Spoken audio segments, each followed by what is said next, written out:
Alex Kirkland is joining me as we're looking ahead to a very nice matchup and another rematch between Liverpool and Real Madrid in the Champions League quarterfinal. However, no Sergio Ramos for this one with a muscle problem. We're hearing, Alex. What's the latest on this, and how worried should Real Madrid be to be without one of their big men, really?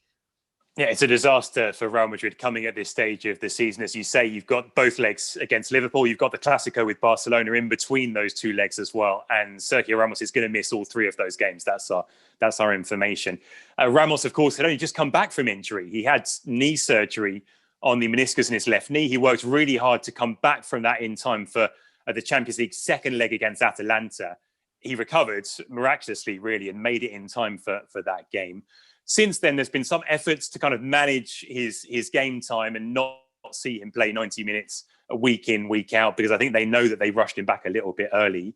That happened also during this international break. He went away with Spain, but for example, the Spain game against Kosovo, in which he got injured, he played the last 5 minutes. He came on in the 86th minute. There's a bit of a suspicion that he did that because he's going for this all-time appearance record with Spain. He wants to play every single game, but he came on the last 5 minutes on Wednesday night.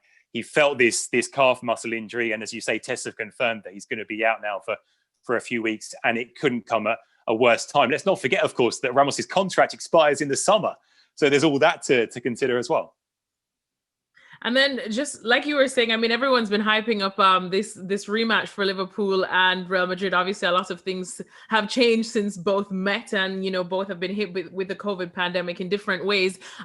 There's always this rematch too between Mo Salah and Ramos. How much are we missing out that we're not going to get it this time around? And who do you think probably would have come out on the better side this time?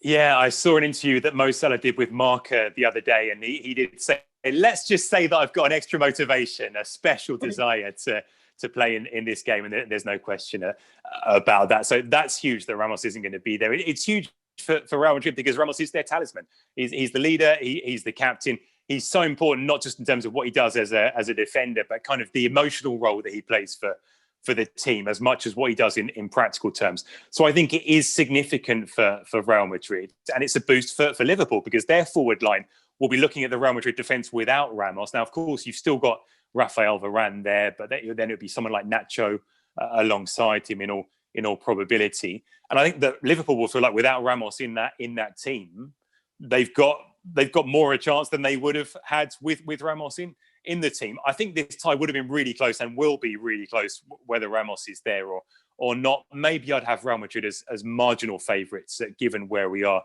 with the two teams respectively. But this is a blow for Real Madrid. There's no question about that. There's a special connection between Ramos and the Champions League. He tends to save his best performances for this stage of the season and for the big occasions. And he's not going to be there for those big occasions now. And he's going to have to work on getting back to fitness as soon as possible to help out Real Madrid as soon as he can. But it's not going to be against Liverpool, and it's not going to be against Barcelona either. Thanks so much for watching ESPN on YouTube. And for more sports highlights and analysis, be sure to download the ESPN app. And for premium content and live streaming, subscribe to ESPN Plus.